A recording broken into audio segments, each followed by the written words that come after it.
2 বছরের ভয়াবহ যুদ্ধ শেষে অবশেষে গাজা এখন শান্ত।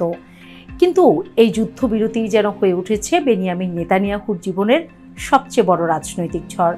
যুদ্ধ শেষ হলেও শান্তি আসেনি নেতানিয়াহুর মনে, বরং তার চারপাশে শুরু হয়েছে এক অদৃশ্য যুদ্ধ, যেখানে প্রতিপক্ষ আর কেউ নন, তার দেশের আইন, রাজনীতি, এমনকি তার নিজের দলও। একসময় যারা এক ডাকেই নড়ে চড়ে বসত পশ্চিমা বিশ্ব, আজ সেই নেতানিয়াহুই ক্রমেই একা হয়ে পড়ছেন। 2 বছরের অভিযানে গাজায় নিহত 67,000-এর বেশি ফিলিস্তিনি।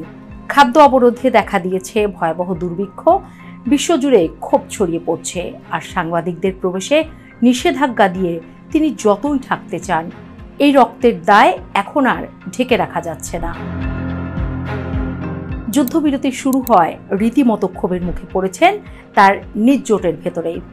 অর্থমন্ত্রী বেজালেল স্ট্রোমিচ আর নিরাপত্তামন্ত্রী ইতামার বেন গভির দুজনেই প্রকাশ্যে বলেছেন এই যুদ্ধবিরতি এক বিশ্বাসঘাতকতা। যারা এক সময় তাকে ক্ষমতায় টিকিয়ে রেখেছিল, এখন তারাই হয়ে উঠতে পারে তার সরকারের পতনের কারণ। 2024 সালের নভেম্বরে আন্তর্জাতিক অপরাধ আদালত আইসিসি নেতানিয়াহুর নামে গ্রেফতারি পরোয়ানা জারি করে। তার বিরুদ্ধে যুদ্ধাপরাধ, গণহত্যা, মানবতার বিরুদ্ধে অপরাধের অভিযোগ রয়েছে। অন্যদিকে আন্তর্জাতিক বিচার আদালত আইসিজে এখন ইসরায়েলের বিরুদ্ধে গণহত্যার মামলা নিয়ে ব্যস্ত। রায় যদি তার বিপক্ষে যায়, তাহলে ইতিহাসে প্রথমবারের মতো একজন ইসরায়েলি প্রধানমন্ত্রী দাঁড়াতে পারেন আন্তর্জাতিক আদালতের কাঠগড়ায়। 2023 সালের 7 অক্টোবর হামাসের আকস্মিক হামলায় নিহত হয় 1139 ইসরায়েলি।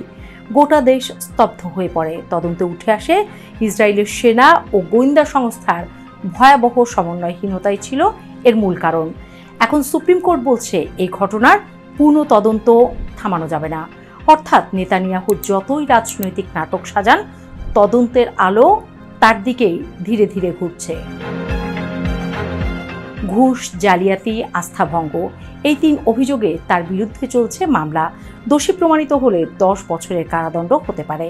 আর মজার ব্যাপার হলো, ট্রাম্প নিজেই বলেছিলেন গাজার যুদ্ধ ছিল নেতানিয়াহুর নিজের দুর্নীতি থেকে মনোযোগ সরানোর চেষ্টা। ফলে যুদ্ধ শেষ হলেও তার ব্যক্তিগত যুদ্ধ যে কেবল শুরু।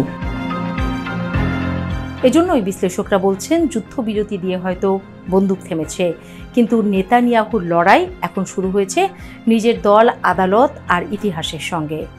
গাজার ধোঁয়া মিলিয়ে গেলেও রাজনীতির কালো ধোঁয়া এখনো ঘিরে রেখেছে নেতানিয়াহুকে।